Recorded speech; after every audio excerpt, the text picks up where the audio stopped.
Hi everybody, this is the Baseball Head, the amazing, spectacular, terrific, the great one, the people's champion, your host, the Hunt, and welcome back to Baseball Head. Hopefully you like this video. Hit that subscribe button. So now it is Sunday, September 22nd.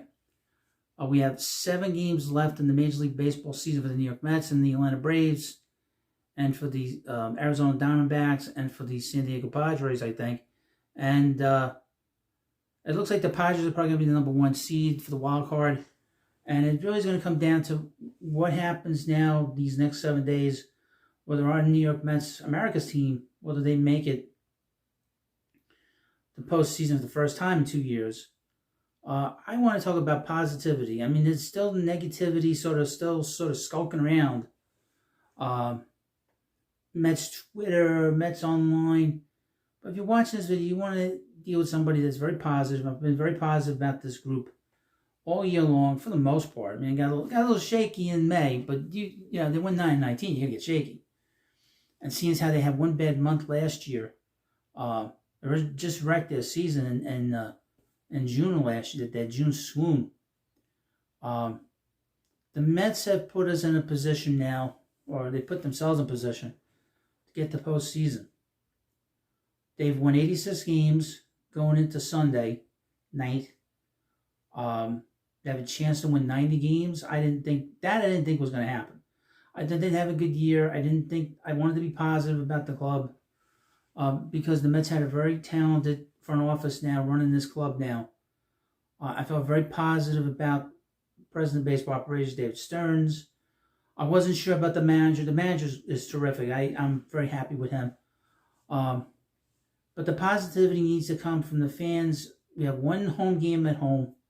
If you're watching at home, be positive that they're going to come through. Somebody wrote to me, already complaining about Luis Angel Acuna.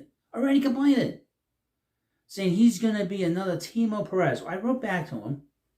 I go, first of all, anyone complaining about how Timo Perez turned out as a player, he helped them get to the World Series in 2000.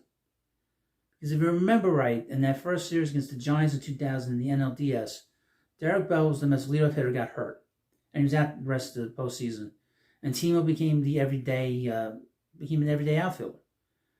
And if he didn't have the kind of postseason he had against the Cardinals, the Mets wouldn't have gone to the World Series. No matter what happened in that game 1 in the World Series, he helped them get there. And then I said to him, listen, what happened 25 years ago is irrelevant to today. We have new ownership.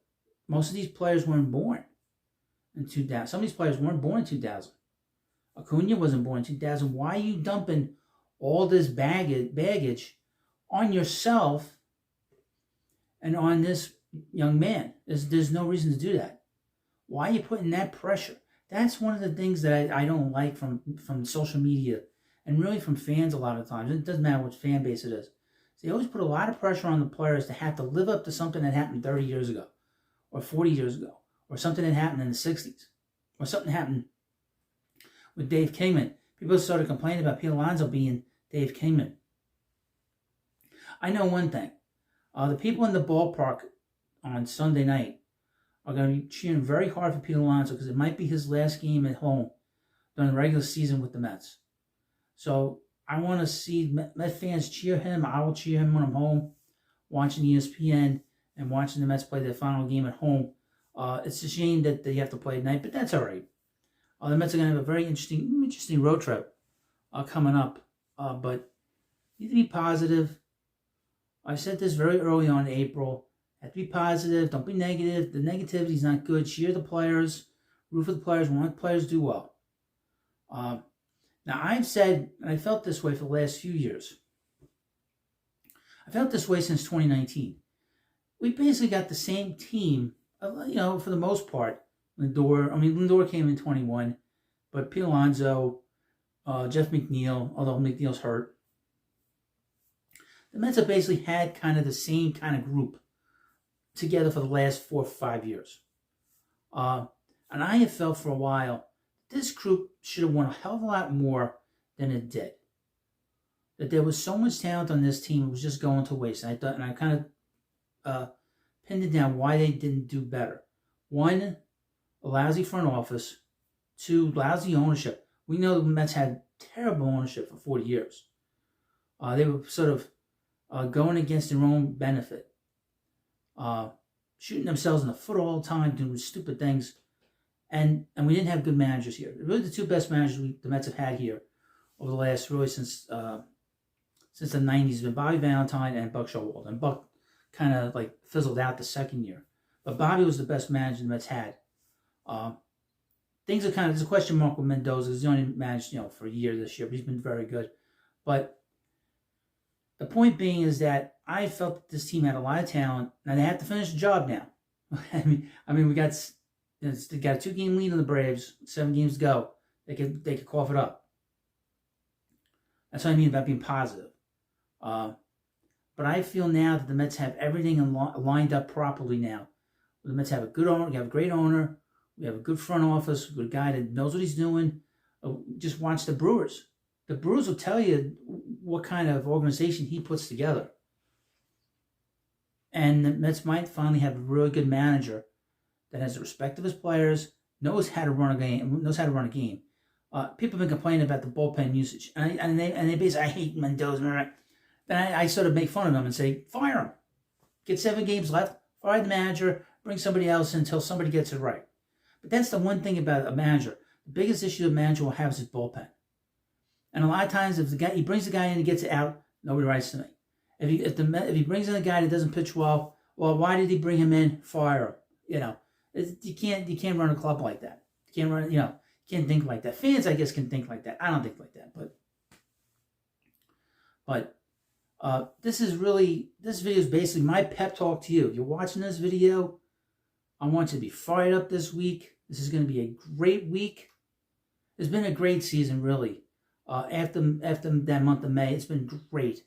Between Jose Iglesias on my LMG and Grimace. I mean, this is a year for the ages.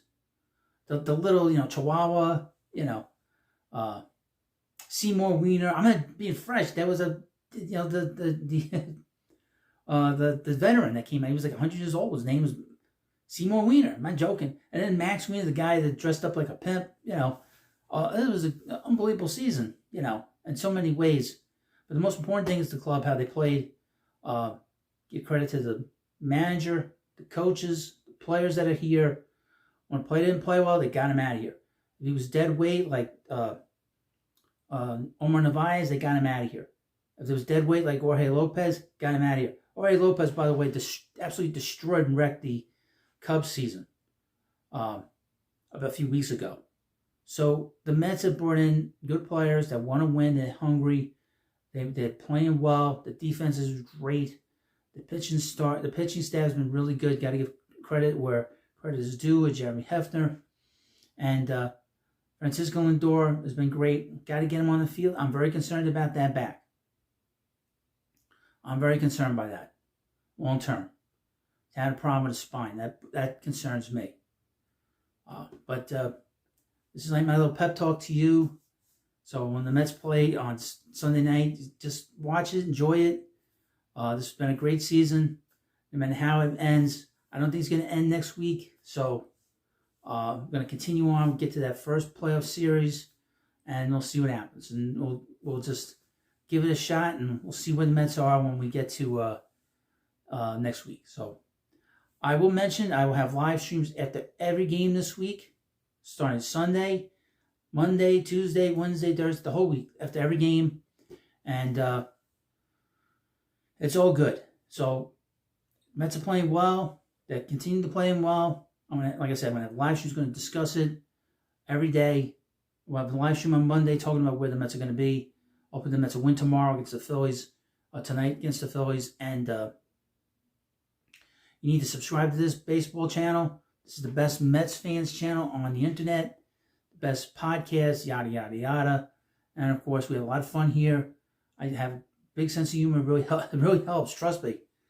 When people are trying to be negative and carry all this weight of 40 years on their back, you have to laugh it off and sort of goof on it if you can. Well, thank you for watching this video.